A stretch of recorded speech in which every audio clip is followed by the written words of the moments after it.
I've been asked by a couple of people who watched the first run of this engine, how well to pull cars. So what I've done is I've pulled all the freight cars that were here in San Angelo, and there's 10 of them, all the way down to the back there. And after cleaning some of the track up a little bit, I'm going to pull the 10 cars over to Paradigm, and then we'll back them up to the same place. So here we go. And I'm going to start it off at speed step. There's one.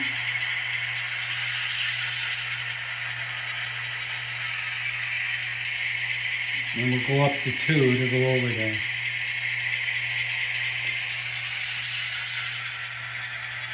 I'm just going to put the controller back down for a few minutes so I can steady the camera.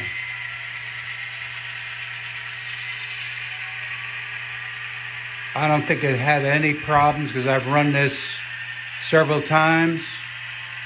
And in fact, the first couple of times I did it with 9 cars, and then I added the 10th one, which is actually the heaviest car in the back.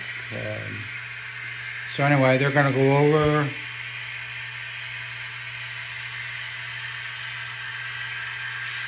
I'll go past Bubba's Sand and Gravel over there, around the corner.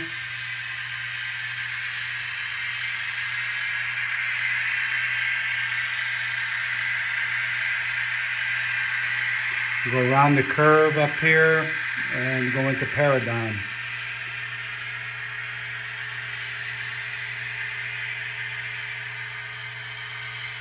I think, as I mentioned in the first run, from what I saw on the BLI website, and I certainly don't work for them, but apparently the other than the cab, the rest of the engine is cast metal, so it's going to be, should be pretty heavy enough to pull a string of cars.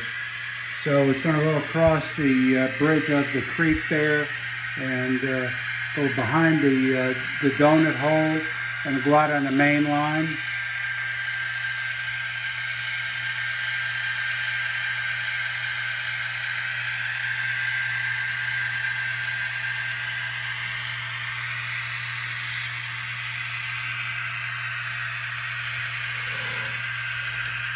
Sorry if I'm moving a little bit. I got to get my controller back on my hand.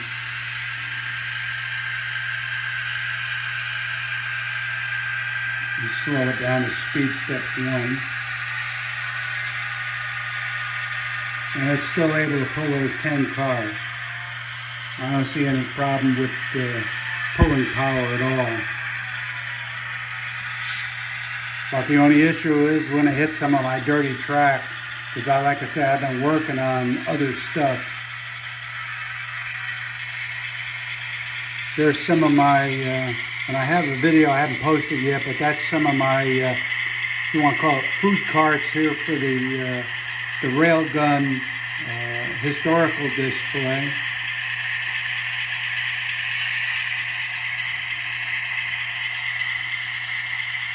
So it's still at speed step 1. Now, I have not adjusted the speed curve yet, and we're not going to be able to go too much farther because I've got it blocked up here where I'm working on the stock feedlot, gluing down cattle. And we'll stop the engine here, put it in reverse, and there's some of my other things I've been working on. The hot and cold Bubba's water supply, water tanks for the trailer park. So anyway, now we're going to reverse it. We started out at, oops, that's what happens when you're not looking. We'll back it up, there's 1. You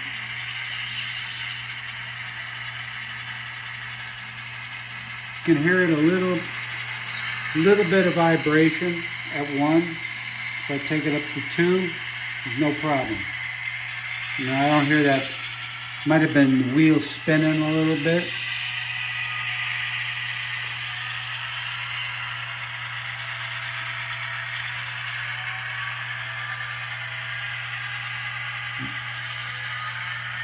I think for a small N-Scale engine, it's doing pretty good.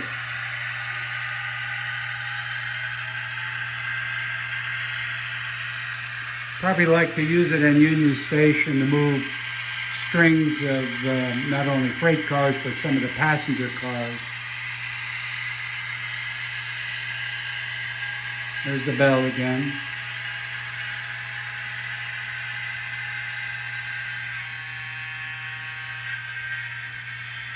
And horn.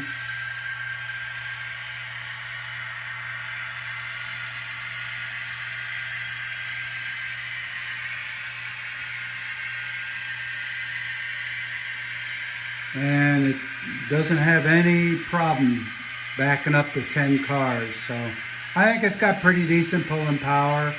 And so this is getting kind of long, but anyway, I think that answers the questions anybody had. I mean, it's a switcher. It's not a road switcher. It's just meant to be doing yard work, so I wouldn't expect it to be, pulling 20 or 30 car trains. So, but anyway, thanks for watching.